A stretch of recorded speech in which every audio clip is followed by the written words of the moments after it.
I decided to study medicine during my PhD, and I was lucky enough to be taken into theatre to see where our research samples were coming from, and experiencing the theatre environment and just seeing how a surgeon can make a difference to that patient and seeing their interaction, I realised that actually I was much more suited to being a doctor rather than being in the laboratory. When I applied, I had 2 children, I was married, and I decided to apply locally because with children you need a good support system because of how demanding the time constraints of medicine are.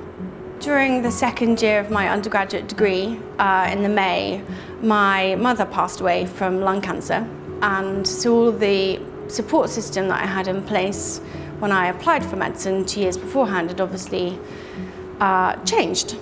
And then shortly after that, I went on to get divorced from my husband, so I was now a single parent looking after 2 small children and having to financially support everyone. I think anyone, anyone in that situation, you worry about everything and how you're going to pay your bills, how you're going to get to university, are my choices impacting on the children, should I just go back to being a researcher? And it is a very difficult time because you feel very guilty, and actually what you should be doing is concentrating on learning to be a doctor. During the 4th year of my degree, it had got to a point where the financial situation was so dire that I had to make a decision. I spoke to my educational supervisor, and he suggested, with the help of the university, that I should contact the Royal Medical Benevolent Fund and I might be able to fit their criteria for them to help me. The Royal Medical Benevolent Fund was exceptional in every way, and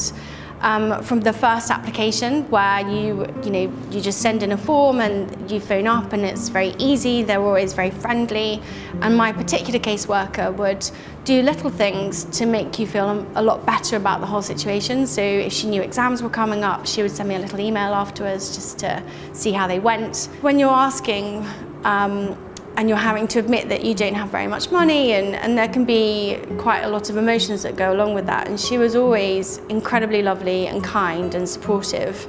And she would just take any shame away from it. And she was just really wonderful.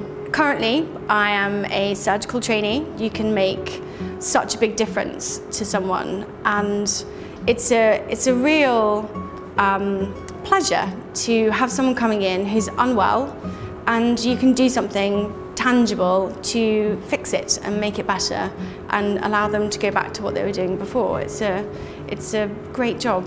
The support of the Royal Medical Benevolent Fund has been, huge, and I think the practical difference it's made is I wouldn't be a doctor.